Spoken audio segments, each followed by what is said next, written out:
Ya, jadi kali ini tema yang akan kita bahas itu meta-human. Tapi untuk masuk ke sana, ada bagusnya kita mengaitkan dengan humanisme, humanisme yang awalnya muncul di sekitar Renaissance, meskipun cikal bakalnya sekali tentu dari Yunani. Begitu. Jadi masalahnya perspektif meta-human ini sebagiannya muncul sebagai semacam reaksi terhadap um, berbagai kritik terhadap humanisme. Sebenarnya gitu. Maka ada bagusnya kita melihat humanisme dulu meskipun sekilas saja gitu ya. Humanisme lantas kritik-kritik terhadap humanisme uh, sampai ke anti-humanisme, transhumanisme, posthumanisme dan sebagainya sampai ke meta-humanisme. Saya langsung saja presentasi.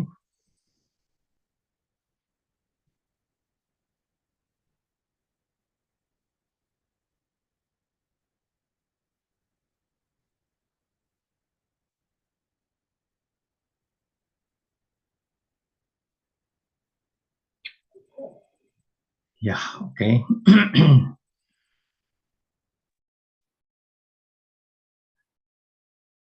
Jadi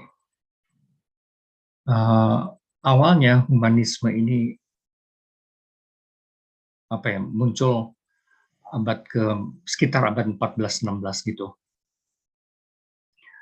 Ketika budaya Yunani antik bangkit sebagai alternatif atas dominasi kultur gerejani yang telah berkuasa 1000 tahunan waktu itu.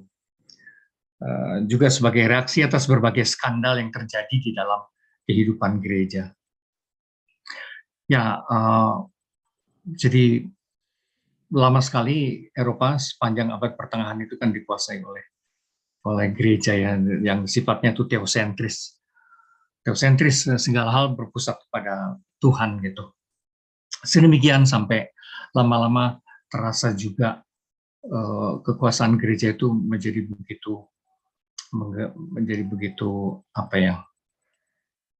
begitu besar sampai menjadi membawa ekses juga, membawa ekses macam-macam berbagai skandal, entah itu korupsi, entah itu kekerasan dalam rangka menjaga kemurnian agama, maka muncul dulu pengadilan agama dan sebagainya, inquisitio dengan segala kekerasannya, sehingga lama-lama kaum intelektual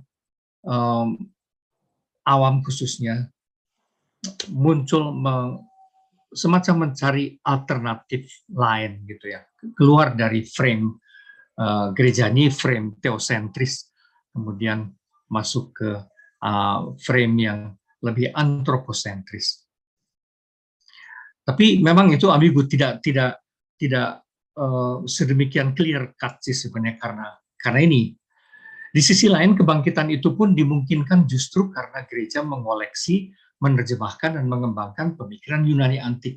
Jadi yang bangkit itu yang dianggap sebagai alternatif itu kultur Yunani antik. Itu sebabnya nanti muncul istilah Renaissance itu yang kita tahu itu kelahiran kembali. Apa yang lahir kembali itu kan budaya Yunani antik yang dianggap merupakan alternatif yang tepat terhadap kekuasaan gereja Katolik waktu itu.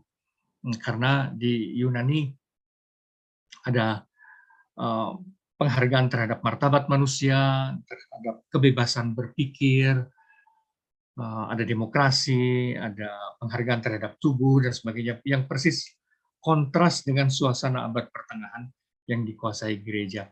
Jadi waktu itu kaum intelektual merasa perlu kembali lagi ke Yunani antik sebelum Masehi ya, seperti itu abad-abad ke-5-6. Begitu. Jadi itu, tapi sekali lagi di sisi lain kebangkitan itu pun dimungkinkan justru karena gereja mengoleksi, menerjemahkan dan mengembangkan pemikiran Yunani antik melalui aktivitas biara, sekolah-sekolah katedral, khususnya katedral Reims dan Schacht, dan perpustakaan. Nanti perpustakaan di Vatikan, Venice, Florence, juga ditambah masuknya terjemahan karya Yunani dari dunia Islam yang di abad-abad sejak abad ke-11 sampai 13 terutama sih dipelajari juga di Eropa gitu. Mereka jadi beramai-ramai mereka juga menerjemahkan bahkan menambahi secara kritis naskah-naskah Yunani para pemikir Islam itu.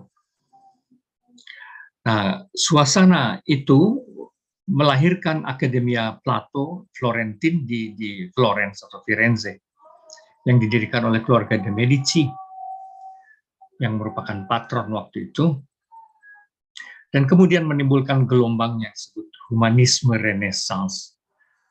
Jadi semacam pembalikan dari arah teosentris dan sangat gerejani ke manusia sentris gitu, antroposentris. Jadi bukan Tuhan yang pusatnya, tapi manusia, dan berlandaskan pemikiran-pemikiran Yunani klasik. Kalau sebenarnya abad pertengahan juga dunia gereja bersandar pada pemikiran Yunani, tapi banyak ke Plato gitu ya, Platon gitu. Tapi kemudian bergeser ke arah Aristotelian, kira-kira gitu, lewat Thomas Aquinas dan sebagainya itu. Jadi arahnya memang sudah lebih membumi sih sebenarnya. Dunia gereja pun waktu itu alam berpikirnya sudah mulai membumi, dan dengan demikian agak mudah, relatif mudah disambar oleh kaum awam ini untuk berpikir benar-benar ya lebih berfokus pada dunia manusia. Dan ini memang ditunjang juga oleh kurikulum Yunani sebenarnya, Yunani klasik, yaitu yang disebut Studia Humanitatis, atau lebih dikenal artes liberales ya. Jadi keterampilan untuk orang-orang yang bebas, untuk para tuan yang bukan budak ya. Yang di sini disebut juga humaniora. Jadi ilmu-ilmu yang membuat diyakini sebagai membuat manusia lebih manusiawi, humaniora. Sebutannya ada banyak, jadi ya kurikulum ini bisa Studia Humanitatis, bisa Artes Liberales, bisa Humaniora, yang terdiri dari trivium dan quadrivium. Trivium itu gramatika, retorika, logika, yang sekarang kalau dalam kurikulum sekarang menjadi ilmu-ilmu pasti ya, IPA, ilmu pasti alam. Sementara quadrivium itu gramatika, retorika, logika itu IPS ya, IPS. Sementara quadrivium itu yang IPA-nya, matematika, geometri, astronomi, dan musik. Ini artes liberales ini sebetulnya adalah cikal bakal segala kurikulum yang berkembang di kemudian hari sampai hari ini. Gitu. Memang dulu kurikulum Yunani memang seperti ini. Disebutnya artes liberales itu. Oke. Nah, jadi humanisme adalah gerakan kultural, boleh dibilang ya, gerakan kultural. Coba ini. Kok ketutupnya?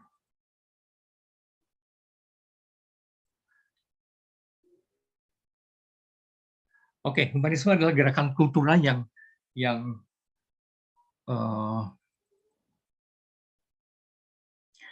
kemudian mengubah kiblat orientasi kebudayaan itu dari teosentris, tadi saya sudah sebut, menjadi antroposentris. Jadi manusialah yang harus menjadi pusat dan ukuran dari segalanya. Dan inilah yang menjadi langgam dasar seluruh kehidupan modern berikutnya, sebetulnya sampai hari ini, gitu ya. Jadi the backbone dari kehidupan modern modernisme gitu, itu sebetulnya adalah humanisme ini.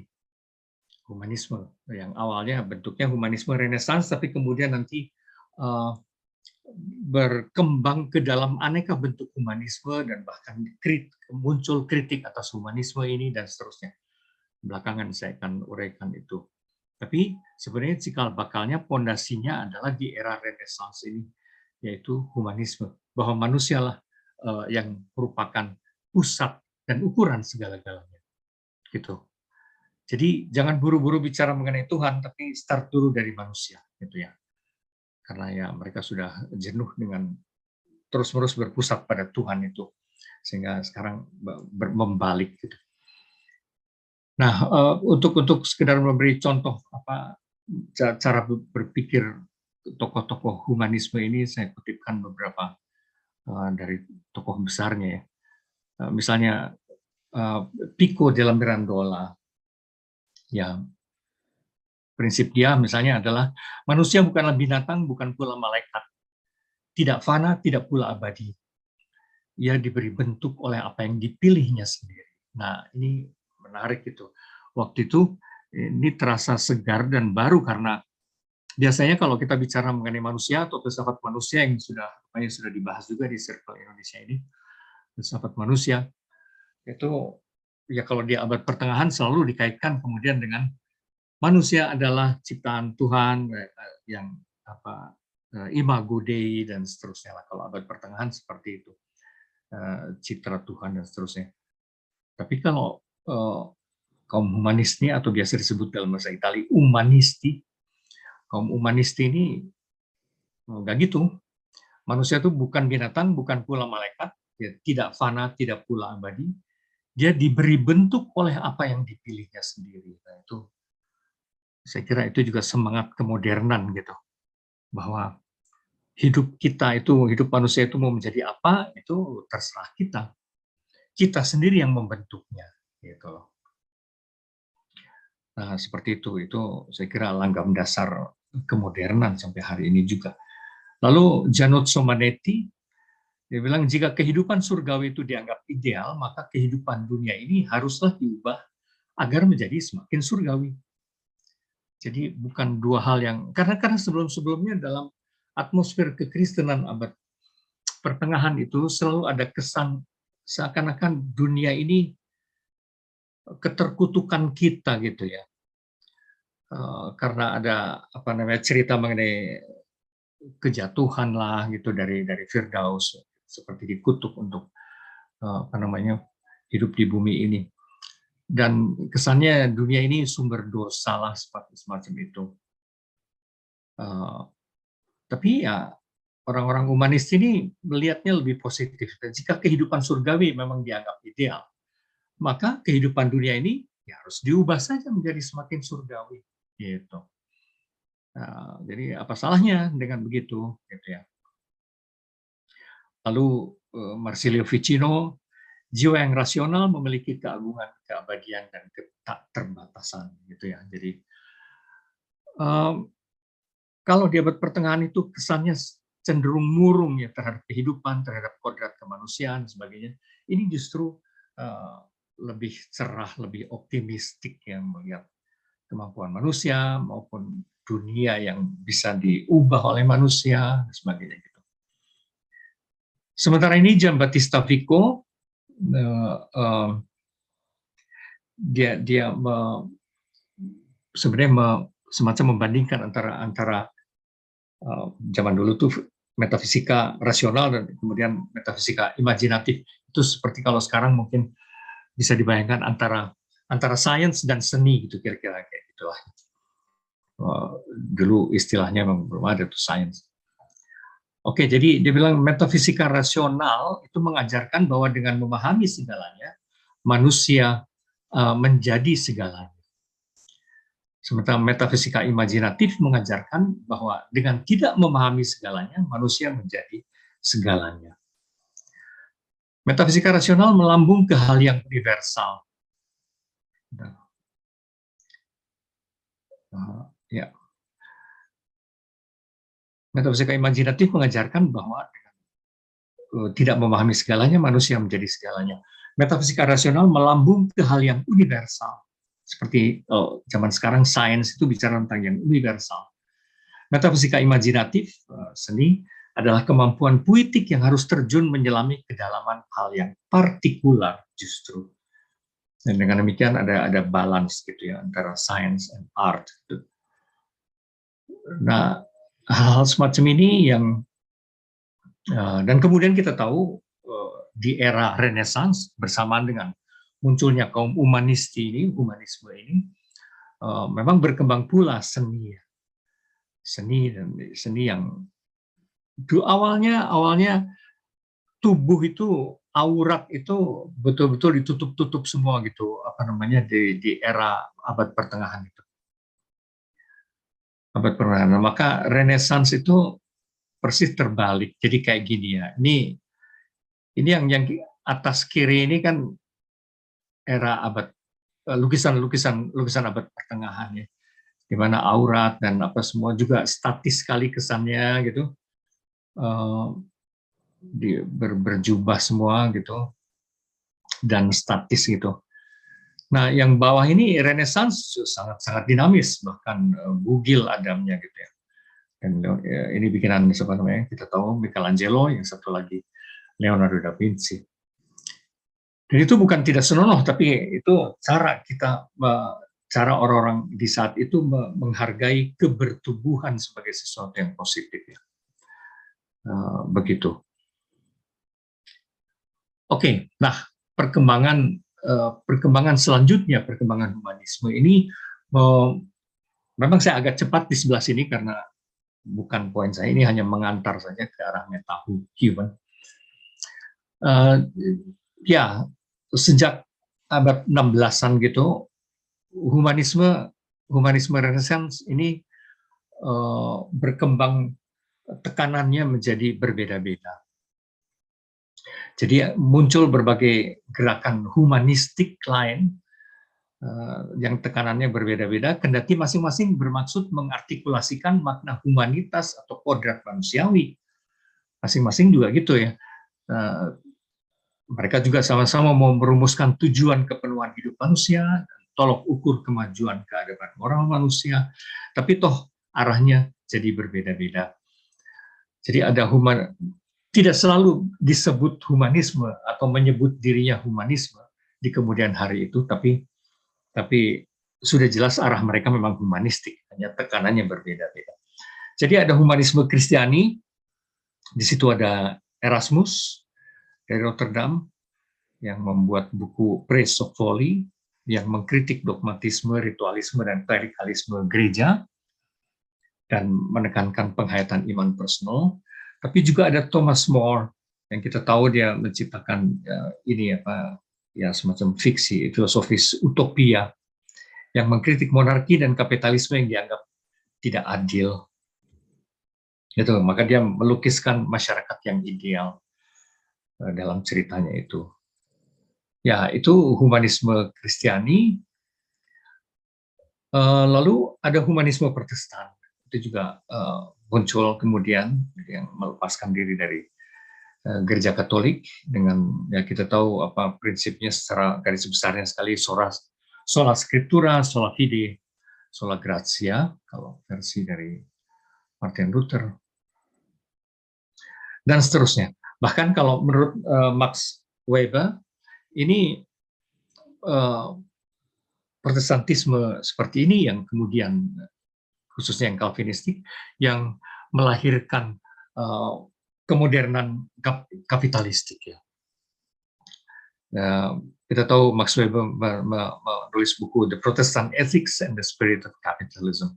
Jadi kapitalisme yang berkembang bersama dengan landasan spirit Protestantisme.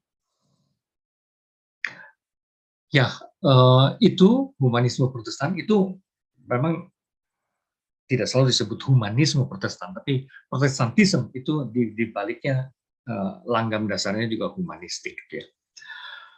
Lalu ada humanisme naturalis yang ke arah sains ya. Jika ini khususnya Francis Bacon, Jika rasionalitas alamiah manusia dilepaskan dari kungkungan dogma agama, niscaya manusia akan lebih mampu mengembangkan peradaban. Gitu. Maka Francis Bacon menekankan pentingnya bernalar melalui fisiologi dan psikologi ala Aristoteles dan Galen. Seperti itu. Jadi sandarannya kemudian adalah science. Itu bentuk humanisme yang lain lagi, lalu makin ke abad ke-18 ada istilah Aufklärung kan, pencerahan yang kita tahu di situ, itu pun humanistik sih kan sebenarnya. Tapi dengan tekanan yang berbeda, humanisme Aufklärung. Di situ manusia ideal adalah manusia yang menggunakan rasio atau nalarnya secara otonom. Nah, tentu ini gagasan Immanuel Kant. Manusia ideal adalah manusia yang matang, dan manusia yang matang itu tidak didikte oleh hal-hal dari luar. Kalau dia mengambil keputusan itu, dia mengambil keputusan secara otentik dari dalam, dari kesadarannya sendiri, bukan karena takut Tuhan atau karena disuruh oleh Tuhan atau apapun ya, tapi muncul dari kesadarannya sendiri gitu. Itu yang manusia otonom gitu. Ini manusia yang sadar tentang apa yang bisa dan tidak bisa diketahui, mampu mengambil keputusan sendiri tentang apa yang harus dilakukannya bagi hidupnya. Ya, tentu ini adalah sandarannya adalah Immanuel Kant. Jadi menjadi modern bagi Kant itu adalah menjadi manusia yang dewasa seperti itu. Ya baik, lalu ada humanisme liberal sekular. Ini tentu perkembangan lanjut dari humanisme Aufklärung. Di situ ada tokoh-tokohnya, ada Voltaire, ada Denis Diderot, ada John Locke, Adam Smith, Thomas Hobbes, Rousseau, dan sebagainya gitu ya. Dengan berbagai keutamaan sosial mereka. Liberalisme sekular. Di satu pihak ada individu sangat dihormati, tapi juga kesejahteraan bersama harus diupayakan bersama. Kira-kira gitulah intinya. Yang suka disebut utilitarianisme di kemudian hari. Gitu, lalu ada lagi humanisme sosialis, marxistik. Ya, ini juga kita tahu lebih dikenal kemudian menjadi komunis di Indonesia, atau dalam berbagai varian pemikiran marxistik. Ya, ini juga kita tahu, tidak akan banyak saya uraikan. Pendeknya, yang perlu diubah itu sebetulnya adalah kondisi ekonomi masyarakat, gitu. Kondisi material masyarakat. Dan jangan ada pemilikan khusus seperti kapitalisme dan sebagainya gitu.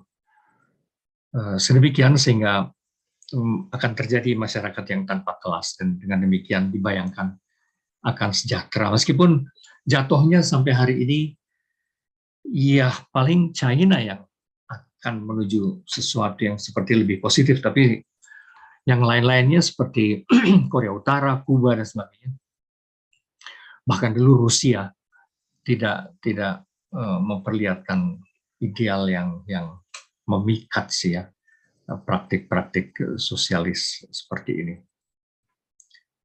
China kita juga nggak tahu, karena unsur totalitariannya itu masih terasa kuat. Betapapun majunya luar biasa ya China, tapi tendensi totaliternya itu kok tetap mengerikan juga. Lalu ada humanisme eksistensialis. Ya kita tahu ini bahwa yang dipentingkan dalam eksistensialisme itu adalah kebebasan. Ya. Manusia adalah makhluk yang bebas, makhluk yang terbuka pada dunia, dan dunia itu dibangunnya sendiri, gitu, berdasarkan kebebasannya. Dan diyakini bahwa kehidupan itu proses menjadi terus-menerus, proses menjadi dan bertumbuh Eh, bahkan kalau pada Sartre itu agak ekstrim gitu ya. Kebebasan manusia itu terutama muncul katanya dalam kemampuannya untuk menolak, menegasi, bahkan menolak pilihan-pilihan dirinya sendiri sebelumnya juga. Gitu. Nah, memang itu agak radikal. Tapi tuntutan yang khas dari humanisme eksistensialis ini kan jadilah otentik ya. Otentik itu artinya gunakan kebebasan tapi sekaligus bertanggung jawab atas pilihan kita. Kira-kira gitu. Meskipun kebanyakan juga ada tendensi ateistik sekaligus pada kaum eksistensialis ini. Tentu tidak semuanya karena orang seperti Gabriel Marcel dan sebagainya itu juga masih orang-orang yang religius ya. Oke, lalu ada humanisme evolusioner. Ya ini tentu saya sejak Charles Darwin yang kemudian diikuti oleh apa namanya para saintis, tapi termasuk juga orang-orang tipe seperti Hitler atau bahkan dari sisi tertentu Nietzsche juga gitu ya. Di sini diyakini manusia berkembang melalui konflik. Konflik adalah bentuk seleksi alam gitu. Siapa yang terkuat dialah yang berhak hidup lebih lanjut. Jadi menaklukkan alam, binatang dan manusia lain itu dianggap perlu. Gitu. Itu cara sekaligus juga beradaptasi.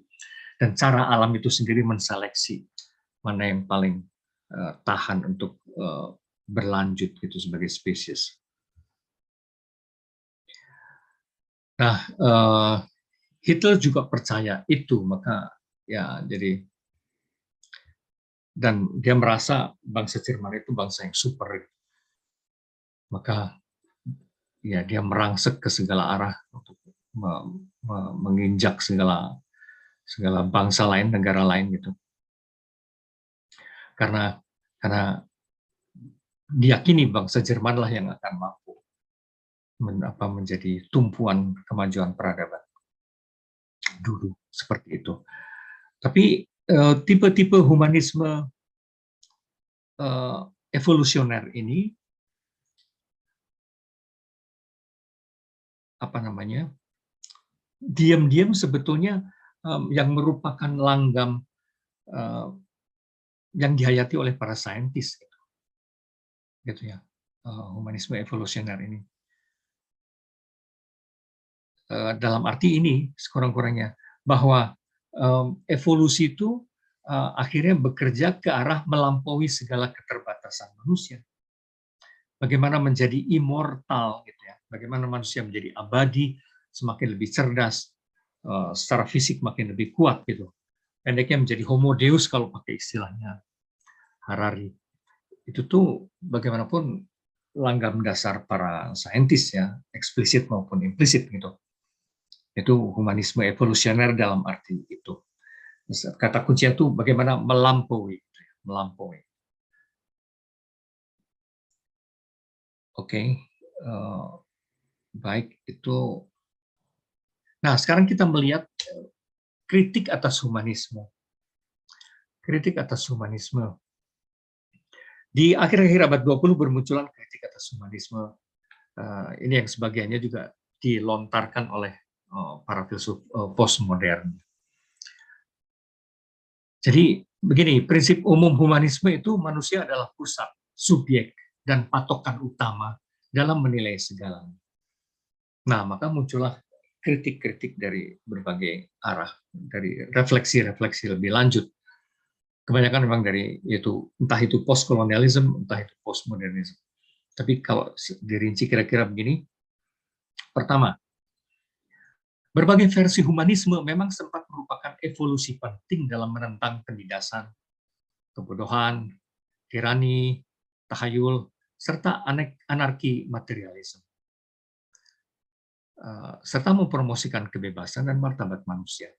Jadi ada benarnya sih humanisme ini somehow juga sudah menggiring kesadaran manusia ke arah apa namanya lahirnya deklarasi hak asasi manusia dan pendeknya kesadaran tentang martabat manusia gitu ya, kebebasannya dan sebagainya, gitu.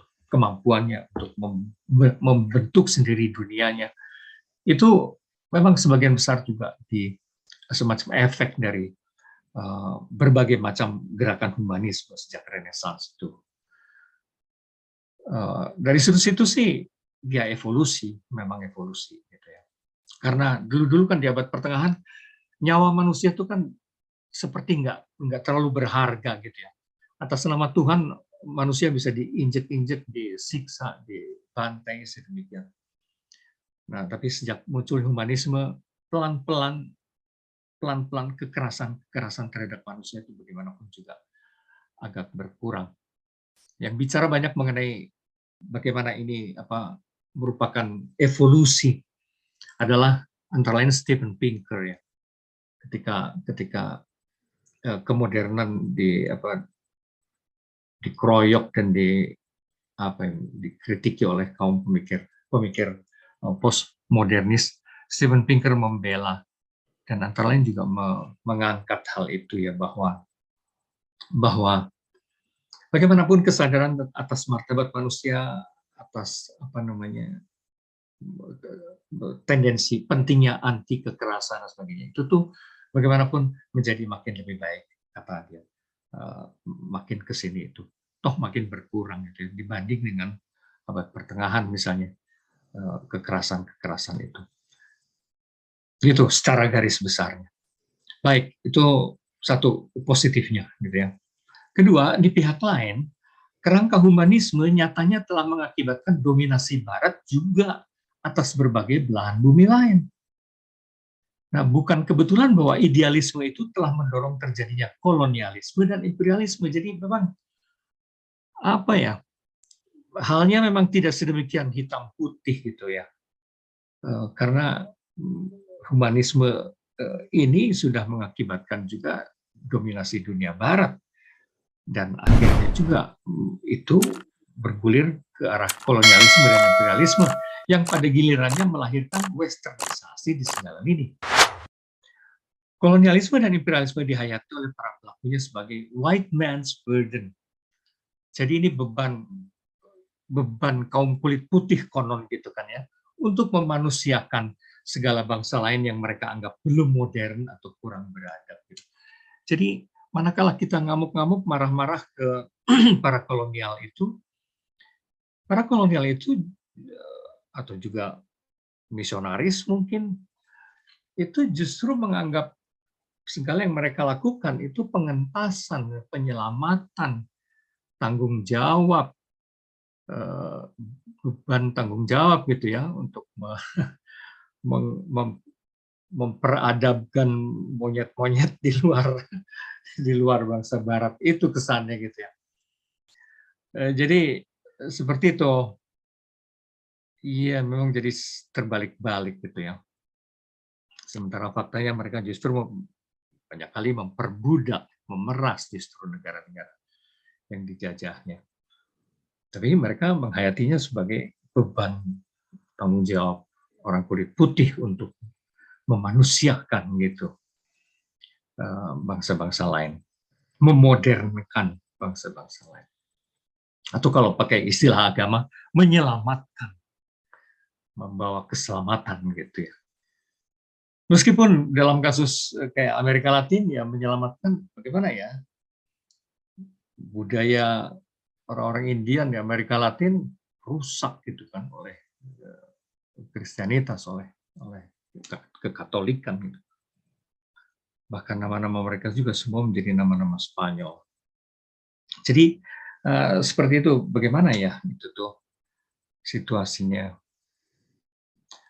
Lalu ketiga, dalam berbagai zaman, idealisme kemanusiaan nyatanya tetap saja tidak cukup memperhitungkan pihak-pihak tertentu, seperti kaum perempuan, mereka yang tidak berbahasa Inggris, dulu sih yang tidak berbahasa Yunani dan Latin gitu. Mereka yang bukan kulit putih, anak-anak dan sebagainya, itu tetap dalam berbagai zaman tuh kayak pihak-pihak yang tersingkir selalu gitu. Yang dianggap sekunder. Baik, saya akan lebih cepat lagi karena belum masuk ke meta. Yang keempat, dalam praksisnya humanisme de facto juga berkembang menjadi ideologi-ideologi yang memistifikasi dan menyembunyikan sisi opresif sistem modern, yang memarginalisasi mayoritas manusia demi tujuan-tujuan fasistik yang sebenarnya nggak jelas, tapi ganas, dan melahirkan korban-korbannya sendiri juga.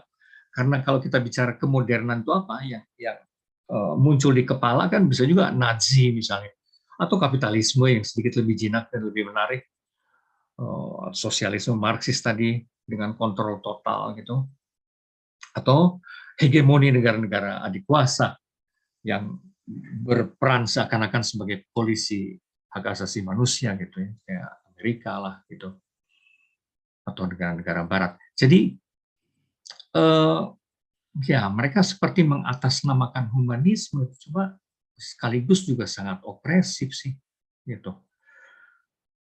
Lalu yang kelima, humanisme akhirnya juga menjadi terlampau antroposentris sedemikian sehingga tidak cukup memperhatikan aspek lingkungan kosmik dan menimbulkan demikian banyak kerusakan ekosistem seperti yang banyak sekarang kita bahas. Itu ya, entah global warming, apalah. Nah, maka muncul gerakan di sejak pertengahan abad 20 itu anti-humanisme. Anti-humanisme bentuknya macam-macam. Inspirasi awalnya tentu Nietzsche di abad 19 sih, Nietzsche. Ya, bahwa banyak hal yang kita anggap sebagai kebenaran itu kalau bagi Nietzsche itu sebenarnya metafor saja. Semua dikasih nama dan dipahami ala manusia sebenarnya. Karena the real things, the really real, yang objektif itu apa sebenarnya kan kita juga nggak pernah tahu. Kita aja ngasih nama suka-suka kita gitu ya. Kita memahami ala kita. Gitu. Maka itu sebenarnya ilusi. Dan ketika itu dianggap sebagai realitas objektif ya kita terkena ilusi. Jadi harusnya kata Nietzsche itu kita harus menciptakan tata nilai kita sendiri. Menciptakan diri kita sendiri sebetulnya. Jangan terlalu percaya pada keyakinan yang sudah menjadi umum seperti sains dan sebagainya karena itu metafor yang sudah dibakukan ya kayak kayak Coca-Cola yang sudah kehilangan sodanya gitu. Itu sebetulnya Coca-Cola sebenarnya soda itu artinya metafor sih sebenarnya metafor semua yang kita yakini itu metafor. Oke, nah cara berpikir seperti itu ujung-ujungnya mempengaruhi banyak filsuf yaitu Heidegger, Michel Foucault, Derrida, Levinas, dan sebagainya. Hampir semua filsuf kontemporer sebetulnya dipengaruhi oleh Nietzsche. Ya, Heidegger akhirnya yang penting adalah begini. Jadi bersama dengan humanisme, maka sepanjang kemodernan itu manusia dianggap sebagai pusat gitu kan ya. Manusia itu subjek dan pusat. Nah, tapi sejak Nietzsche, Heidegger kemudian juga meyakini enggak gitu. Sebetulnya ya pendeknya manusia itu bukan subjek, melainkan objek dalam arti penerima dari being. Dan kita itu diciptakan oleh bahasa sebenarnya. Segala apa yang ada dalam pikiran kita itu sebetulnya dibentuk oleh bahasa. Gitu. Dan bahkan seluruh kedirian kita itu adalah being yang menongolkan diri. Bahkan dari sudut itu sebenarnya kita itu pemberian gift ya pemberian dari sang ada itu sendiri. Kita bukan pusat gitu. Pusatnya sang being itu sendiri. Sein itu sendiri gitu. Baik, itu lalu ada Michel Foucault, kalau ini agak lebih horizontal.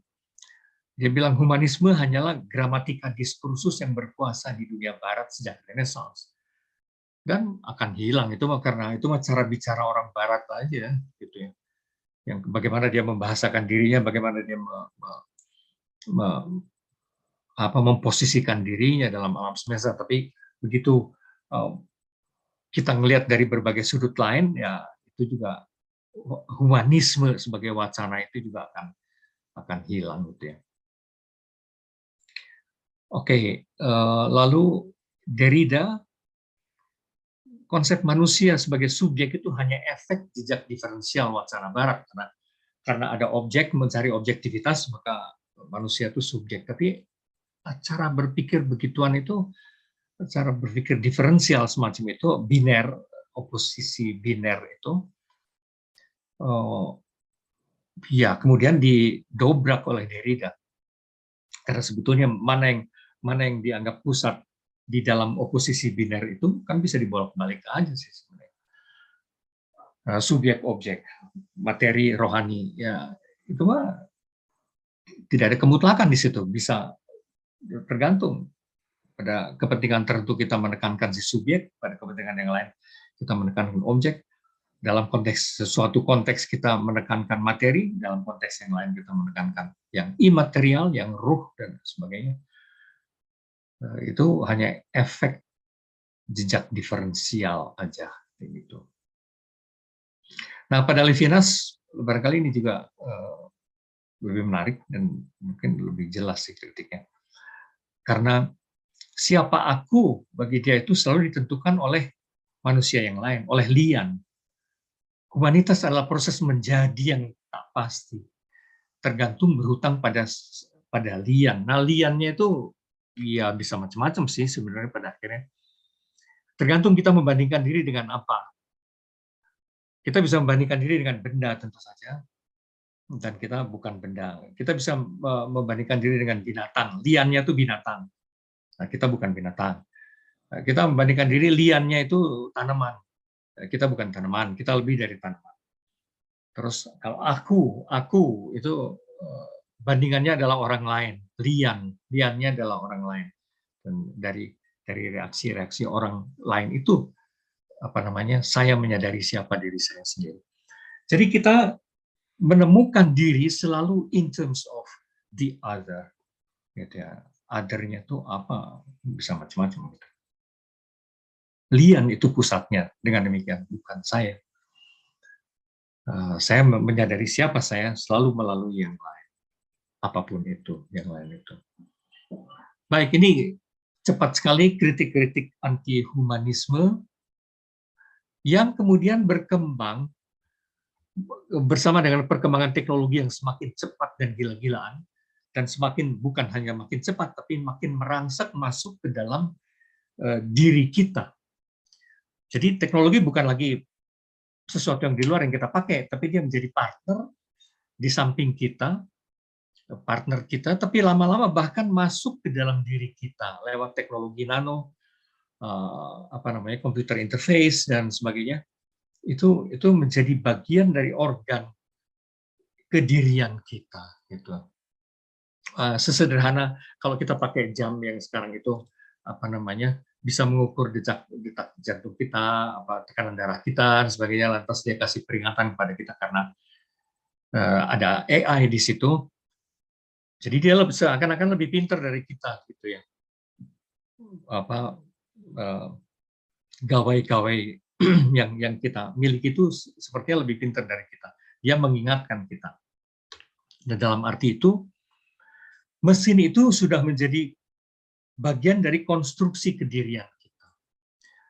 Nah, reaksi orang bisa berbeda-beda memang terhadap itu, tapi sebutan umumnya itu transhumanisme. Transhumanisme kan, bahwa humanisme kita diganjel oleh konstruksi-konstruksi masinal yang sekarang menggunakan AI. Nah, reaksi orang bisa begini kalau kata Joel Garreau, yaitu evolusi penyempurnaan hidup manusia lewat sains dan teknologi. Jadi dia mah optimis gitu. Memang manusia kehidupannya semakin disempurnakan melalui teknologi. Tapi kalau kata Nick Bostrom, sisi yang ditekankan yang lain, lanjutan humanisme Renaissance dan ilmiah. Itu transhumanisme adalah lanjutan humanisme Renaissance dan ilmiah menuju humanisme yang semakin rasional. Gitu ya. Jadi kalau Joel Garreau menyebut semakin sempurna, istilah Nick Bostrom itu semakin rasional. Itu kita semakin rasional karena dibantu oleh mesin, diganjel oleh mesin. Nah, kalau Catherine Hayles, ini sisi lain lagi yang dilihatnya. Jadi transhumanisme ini, manusia mesin, potong mesin ini adalah kepanjangan subjek otonom yang ujung-ujungnya itu akan mengalami disembodiment radikal. Artinya bahwa kita semakin diganjel oleh mesin, itu tuh semakin kita tidak sepenuhnya tergantung lagi pada kebertubuhan kita. Justru kita makin dibebaskan sebagai makhluk rohani, gitu. Seperti dibayangkan juga oleh siapa namanya Michio Kaku. Justru yang secara fisikal kita dibantu oleh mesin-mesin supaya segala aktivitas kita yang basically apa ya, psikologis atau spiritual itu semakin leluasa karena segala hal yang fisikal bisa dikerjakan oleh si AI yang ada dalam tubuh kita itu. Maka terjadi proses disembodiment yang semakin radikal katanya. Ya, macam-macam. Jadi ada yang bilang semakin rasional kita, semakin rohani, semakin sempurna. Ya, kemudian ada juga yang menyebut itu bukan transhumanisme. Transhumanisme agak lebih optimis ya penyatuan kita dengan mesin itu. Tapi yang agak pesimis juga muncul dalam istilah post-human itu ya, post-human. Karena yang terjadi benar-benar orang-orang seperti Ratsky ini melihat bahwa manusia memang bukan lagi pusat, itu masalahnya. Manusia bukan lagi pusat, terjadi decentering gitu ya. Manusia bukan lagi pusat, bukan sebagai subjek apa namanya. Dan di situ lantas kita makin menyadari dalam situasi seperti itu bahwa kita itu mempunyai tendensi mutasi seperti virus ya. Bagi dia mutasi dan keacakan adalah tendensi internal manusia. Dia akan berubah terus ketika begini, waktu semasa COVID kemarin kan virus-virus corona itu berubah dan bermutasi terus ketika inangnya berubah gitu ya. Kalau inangnya si hostnya ganti, dianya bermutasi gitu ya. Menjadi varian baru lagi sampai hari ini saya kira. Nah, manusia itu juga gitu, bagaimana dia memahami dirinya. Itu sangat banyak ditentukan oleh si hostnya ini. Lingkungan kita itu macam apa sekarang, maka kita juga otomatis berubah gitu ya, bermutasi. Ketika lingkungan teknologi kita semakin kental, maka kita semakin diatur juga dikendalikan oleh algoritma, sistem algoritma itu semakin didikte, kita berubah, otomatis kita juga berubah, itu bermutasi. Dan tidak sepenuhnya dalam kendali kita, gitu. Jadi kita seperti virus, logika viral istilahnya kalau dari Wolf itu ya. Maka cara kita ngelihat itu kata dia perlu logika, bukan viral-viral kayak di medsos, tapi viral dalam arti mirip virus gitu ya. Yang melihat dunia manusia seperti virus, bermutasi terus, dan sifatnya parasitik kita itu. Dalam kultur digital kini yang menentukan bukan isi atau bentuk, tapi gerakan katanya gitu kan ya. Dalam teknologi yang sekarang ini, karakter khas teknologi sekarang ini dengan AI dan kecepatan yang luar biasa perubahannya ini, bukan lagi isi atau bentuk, itu cara kita dulu memahami itu kan gitu. Selalu berdasarkan isinya apa, bentuknya apa, isinya apa gitu ya. Ada isi, ada wadah. Tapi bukan itu katanya sekarang itu. Itu cara berpikir macam ini tuh udah nggak jalan lagi, udah nggak relevan lagi. Yang perlu kita lihat sekarang itu gerakan. Gerakan yang terus-menerus bergerak sedemikian sehingga melabrak segala kategori. Ya, gerakan yang melabrak segala kategori dikotomis membawa pada kemungkinan baru yang serba tak terduga. Itu sebabnya kita mendengar banyak istilah sekarang itu kan ya, bisa disrupsi istilahnya, bisa VUCA istilahnya tuh, apa VUCA itu volatile, singkatan dari apa, volatile, cepat berubah, terus uncertain, C-nya itu complexity, A-nya itu ambiguity, tapi juga ada istilah lain, bunny misalnya gitu ya. Bunny, B-nya itu brittle katanya, segala hal makin keras kayak kayu keras dan karena itu mudah patah gitu. Karena dalam situasi serba terancam kita lantas mau mengeraskan diri dengan berbagai cara, tapi itu justru membuat kita rapuh gitu ya. Khususnya identitas yang mau dikeras-keraskan tapi dengan cara itu malah menjadi rapuh. Brittle, bunny, A-nya itu apa, ambigu saya kira, bunny, ambiguity juga, lalu N-nya non-linear, segala sesuatu sekarang terjadi secara non-linear. Dan akibatnya semua situasi ini mengakibatkan I-nya itu bunny, I-nya itu incomprehensible konon. Gitu. Jadi kita hidup dalam gerakan yang makin cepat ke segala arah dan akibatnya kompleks, tidak pasti, dan akhirnya juga sulit sekali dipahami. Banyak hal yang terjadi itu sulit sekali dipahami, incomprehensible. Dan itu pada akhirnya yang menentukan bukan kita. Lingkungan yang berubah itu, gerakan yang berubah itu, akhirnya yang menyeret-nyeret kita. Jadi manusia itu sebetulnya jadi kayak parasit ya, seperti virus, parasitik. Kita lingkungan mengubah kita pada akhirnya itu. Oke, nah sekarang kita masuk ke tema yang utama. Di satu sisi, seperti di dalam apa tadi, ada transhuman, ada posthuman, itu arah pesimistik. Yang terutama yang posthuman itu kesannya kita semakin di luar kendali. Artinya kita tidak lagi memegang kendali atas situasi dunia. Dan kita makin menyadari bahwa we are simply a part of the huge, gigantic, cosmic yang kita, kosmos yang kita juga akhirnya nggak tahu karena interaksinya dengan segala galaksi yang lain dan seterusnya. Nah, jadi entah itu pesimisme, entah itu optimisme, itu selalu campur aduk. Tapi yang jelas muncul juga di dalam situasi transhuman maupun posthuman itu tendensi metahuman. Itu baik di kalangan para ilmuwan sendiri, karena ilmuwan juga tidak satu ya. Ilmuwan juga bisa berbeda-beda pandangannya gitu ya. Tidak semua orang itu seperti Richard Dawkins atau Daniel Dennett kayak gitu-gitu.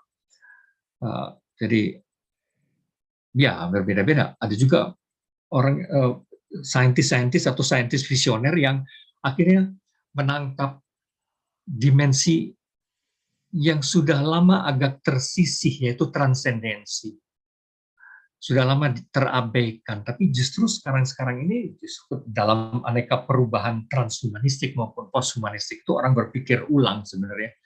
Juga berdasarkan sains sendiri, orang berpikir ulang tentang dimensi yang lebih tinggi dari manusia. Akhirnya itu apa gitu. Sebenarnya cikal bakal itu sudah muncul bahkan dari Max Planck.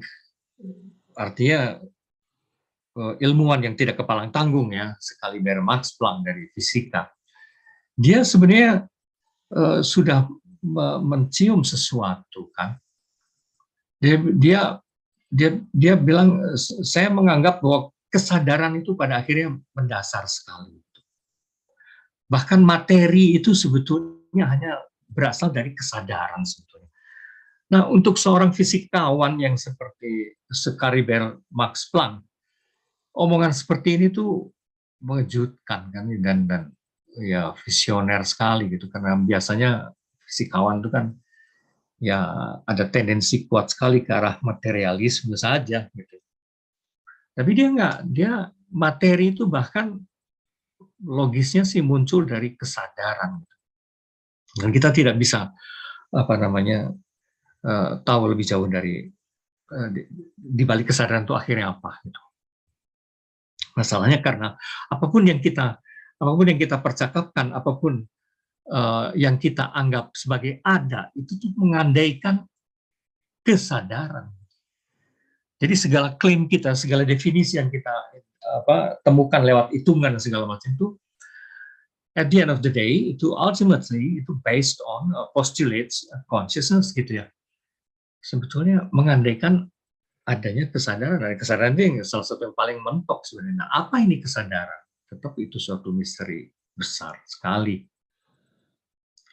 Bahkan orang seperti Stephen Hawking di ujung-ujungnya gitu kan ya, dia juga mengintip sesuatu sih sebenarnya pada akhirnya. Bahkan kalaupun katanya kita menemukan suatu teori yang menyatukan segalanya gitu. Teori itu kan akhirnya juga cuma suatu set aturan-aturan dan pertanyaan-pertanyaan.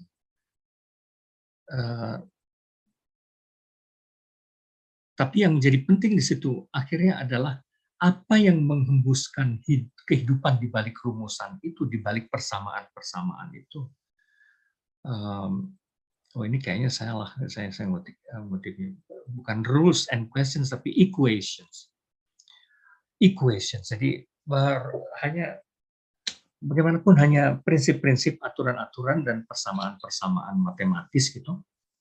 Tapi sebetulnya yang membuat persamaan itu hidup itu apa, yang meniupkan api ke persamaan itu akhirnya apa gitu. Nah itu kan kalau Max Planck itu kesadaran, kalau ini tuh yang membuatnya hidup, yang membuat persamaan-persamaan kita tuh hidup tuh apa. James Dean kira-kira mirip-mirip. Arus perkembangan pengetahuan manusia itu akhirnya ke wilayah-wilayah yang non mekanik sebenarnya, menjadi bukan lagi mekanik. Ya dia juga fisikawan gitu. Karena sekarang ini semakin diteliti gitu, semesta itu makin lebih tepat bila dipahami sebagai pikiran raksasa alih-alih mesin raksasa. Jadi semesta itu pada akhirnya sebetulnya lebih terlihat sebagai pikiran raksasa daripada mesin raksasa. Dan pikiran itu tidak tepat lagi kalau dilihat semata-mata sebagai sesuatu yang intruder itu apalah, sesuatu yang aksidental, sesuatu yang pendeknya tidak penting gitu ya, nggak bisa lagi dilihat sebagai begitu. Nah, kita dunia ilmu makin melihat kemungkinan bahwa pikiran atau kesadaran itu juga itu jangan-jangan memang pencipta dan pengelola seluruh realitas kita. Jadi gitu, bahkan dari dunia fisika pun arahnya itu ke yang non fisik gitu, ke pikiran, ke kesadaran. Werner Heisenberg barangkali yang lebih tandas ya. Dia bilang alam itu memperlihatkan fenomena seperti sesuai dengan apa yang kita pertanyakan, sesuai dengan pertanyaan kita. Jadi kualitas waktu, ruang, materi, energi itu sebetulnya sesuatu yang diekstraksi dari medan kuantum oleh si observer, oleh si ilmuwan itu sendiri. Jadi sebenarnya alam tuh dia akan memperlihatkan diri sesuai dengan apa yang kita pertanyakan. Gitu. Barangkali kalau dibayangkan seperti saya pakai metafor yang paling gampangan. Air itu sebenarnya kayak apa tergantung wadah yang kita punya gitu loh. Kalau wadah yang kita punya itu kotak, terus kita ambil si air, ya seakan-akan kita bilang air itu kotak. Tapi kalau yang kita punya itu ember bulat, terus kita ambil atau gayung bulat, ya kita bilang air tuh bulat gitu. Tergantung wadah kita. Nah, jangan-jangan alam semesta itu juga seperti itu. Jadi ya dia bisa diambil dan dipahami dengan 1000 cara sih. Seperti kita punya 1000 wadah yang berbeda-beda. Oke, lalu Fred Alan Wolf, ini juga fisikawan. Fisika kuantum, kata dia, sampai pada keyakinan bahwa tanpa pikiran ikut campur gitu, kita tidak akan ada semesta gitu. Dan bahkan si mind atau mungkin mind raksasa itu yang sebetulnya memberi bentuk pada hal-hal yang kita tangkap, sebetulnya itu mind. Pada level manusiawi pun pikiran kita sebetulnya yang memberi bentuk apapun yang kita tangkap itu. Tapi pada level universe mungkin halnya sama juga. Yang berperanan itu mind.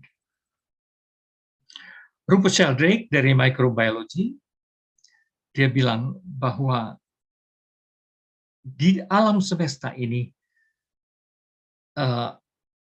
ada hal yang lebih daripada materi, gitu ya, yaitu medan resonansi. Medan resonansi di dalam sistem-sistem material itu ada medan resonansi. Dan bahkan kata dia lebih nekat lagi, yang disebut hukum alam itu, bukan sesuatu yang pasti sebenarnya. Itu tuh hanya pola-pola kebiasaan-kebiasaan gitu yang bisa berubah. Dengan kata lain, seluruh alam semesta itu sebenarnya seperti organisme. Dia hidup dan dia memiliki ingatan semacam ingatan kolektif gitu. Alam semesta ini adalah interkoneksi antara berbagai organisme melintasi ruang dan waktu. Gitu. Intinya seperti itu, Rupert Sheldrake. Terus ini ilmuwan-ilmuwan entah dari fisika, entah dari microbiology, bahkan dari neuroscience gitu ya. Mario Burger ini bilang, pengalaman mistik dan pengalaman spiritual itu bukanlah produk dari kekacauan atau kerusakan otak atau kerusakan gen gitu ya, kerusakan saraf atau gen. Karena para ilmuwan ateis itu kan suka menganggap gitu ya, kesadaran-kesadaran mistik atau kesadaran spiritual itu isyarat kegilaan atau apalah, delusi atau apa kayak gitu. Artinya ada sesuatu yang rusak konon di neural system kita. Tapi kata neuroscientist yang ini, Mario Burger, enggak gitu katanya. Dan tidak bisa juga diciptakan oleh teknologi, kan para neuroscientist yang ateis itu lantas bikin helm gitu ya, pakai elektroda tertentu yang kalau dipakai gitu, dan elektrodanya ditempatkan pada spot-spot yang tepat, maka orang bisa mengalami pengalaman mistik tanpa repot-repot masuk biara atau bermeditasi atau apa, pakai aja helm itu orang akan mengalami pengalaman mistik katanya gitu. Jadi seakan-akan pengalaman mistik itu produk teknologi gitu. Bisa diakali dengan teknologi. Ya, mungkin saja bisa, tapi ada satu masalah terbesar di dalam neuroscience itu, yaitu persoalan yang disebut sebagai heart problem. Itu persoalan kesadaran yang sulit sekali dipecahkan. Kesadaran itu apa sebenarnya? Dan kata Mario Burger, kesadaran itu baru bisa dipecahkan kalau kita melihat seluruh semesta ini pun produk kesadaran raksasa gitu loh, bukan materi. Maka kita akan bisa lebih memahami kesadaran. Dan ujung-ujungnya bukan kesadaran itu produk materi otak. Sebaliknya, akan lebih bisa dipahami bahwa otak itu digunakan oleh kesadaran sebenarnya gitu. Kesadaran menggunakan otak. Tapi kalaupun otak tidak bekerja lagi, kesadaran masih jalan terus. Nah, pikiran-pikiran seperti itu nyambung sih sebenarnya, entah dari dunia sains juga nyambung dengan kaum visioner seperti Madame Blavatsky, yang bilang bahwa dalam kenyataannya sebenarnya tidak ada apapun yang saling terpisah, itu enggak, semua secara positif semua itu saling terkait gitu. Atau seniman visioner juga Alex Grey, yang orang-orang ini bicara bukan dari teori ya, tapi dari pengalaman yang mereka alami masalah itu. Toh sampai juga pada keyakinan-keyakinan aneh ini yang mirip-mirip yang diyakini pada akhirnya juga oleh para ilmuwan-ilmuwan yang cenderung tadi meta human tadi ya. Ya, Alex Grey seniman juga, dia bilang pada gelombang yang tanpa batas gitu, sebetulnya ada interconnectedness yang juga tanpa batas. Jadi dalam hal ini sebetulnya tidak ada hal yang tidak tergantung itu tuh, tidak ada. Semua sebenarnya saling tergantung. Atau ini biksu Buddhis yang tukang bermeditasi ini. Omongannya sederhana. Kita itu sebenarnya dedaunan dari satu pohon. Dan kita itu adalah berbagai gelombang dari satu lautan. Gitu. Itu kan bagus ya, ringkes tapi nendang sekali. Atau Deepak Chopra, yang sebetulnya dia dokter dan endokrinolog, tapi juga sampai pada keyakinan semacam itu gitu ya. Yaitu pikiran tidak identik dengan otak. Bila kita lari maraton, otak memang otomatis memacu detak jantung.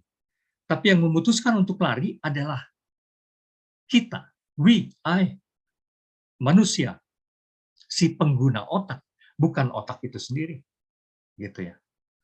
Jadi ada itu, entah itu I, entah itu we, manusia yang menggunakan otak itu sebenarnya yang memutuskan untuk lari itu. Oke, bahasa dan pikiran bukan sekedar informasi yang disimpan seperti dalam komputer. Karena orang sekarang antusias sekali mau upload otak di komputer gitu kan ya, komputer interface.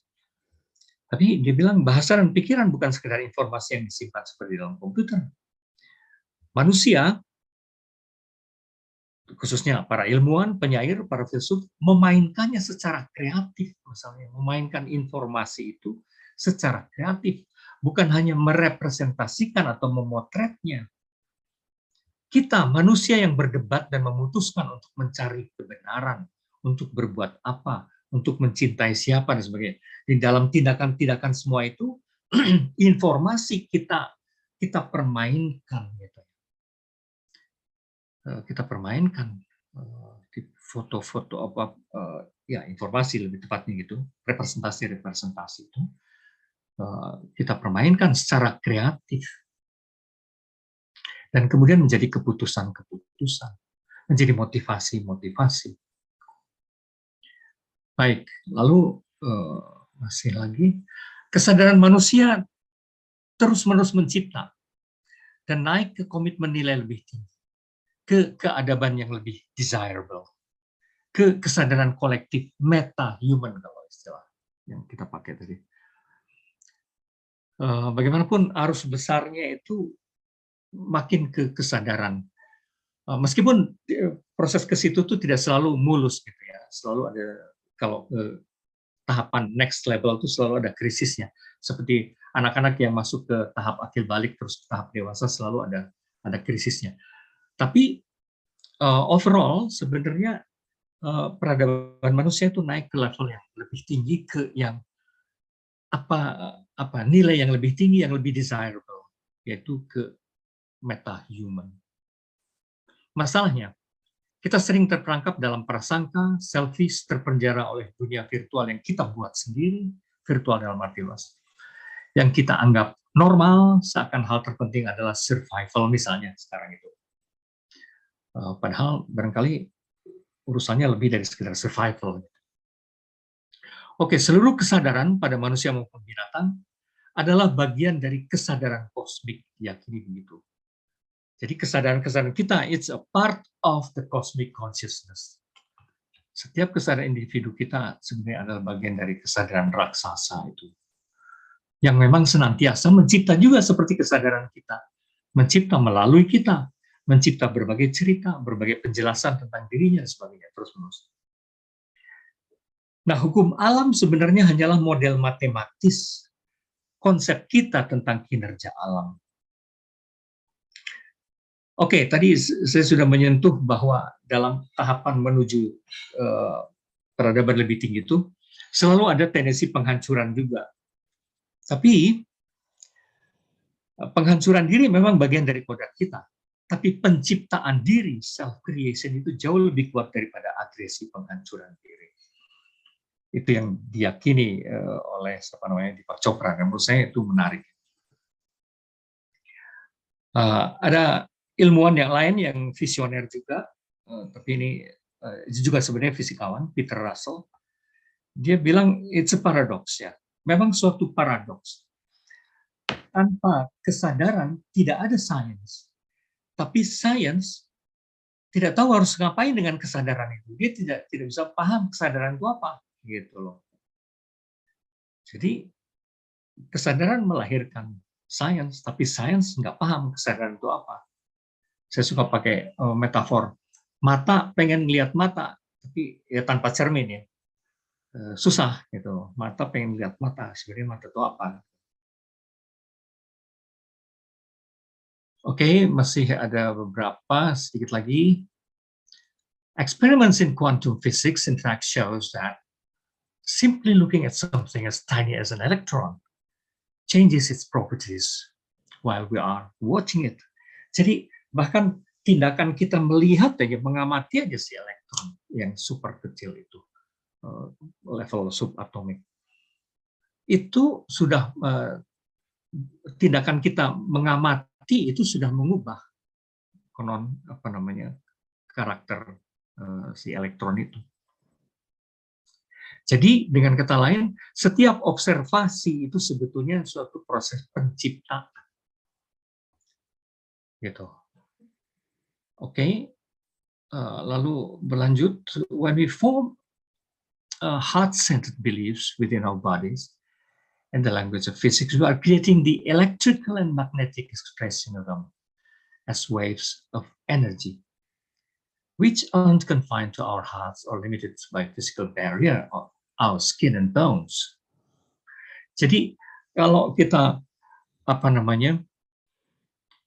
membentuk keyakinan tertentu di dalam sesuatu yang kita sebut hati itu, sebetulnya kita sekaligus juga membentuk aliran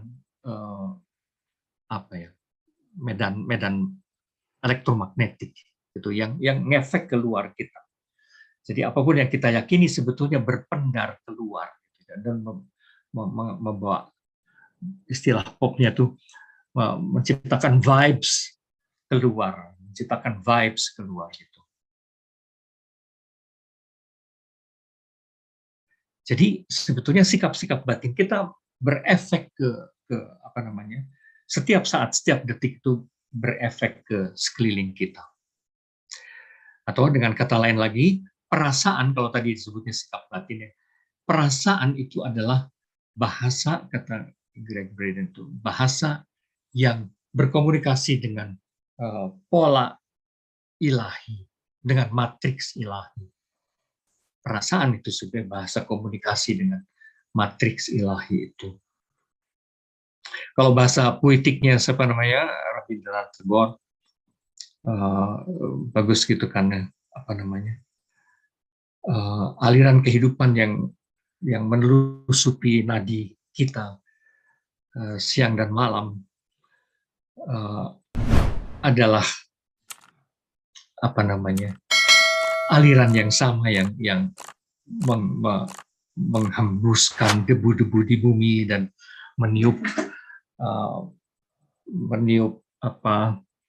ilalang-ilalang dan menimbulkan gelombang dedaunan dan bebungaan. adalah aliran kehidupan yang sama, yang ada di dalam diri kita maupun di luar kita.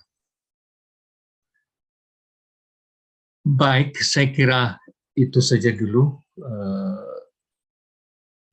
Benar-benar satu sapuan agak cepat, sorry agak kepanjangan, dari sejak humanisme Renaissance lantas sampai ke istilah meta-human, transhuman, post-human, meta-human. Sebetulnya mirip-mirip, hanya menekankan sisi-sisi yang berbeda. Silakan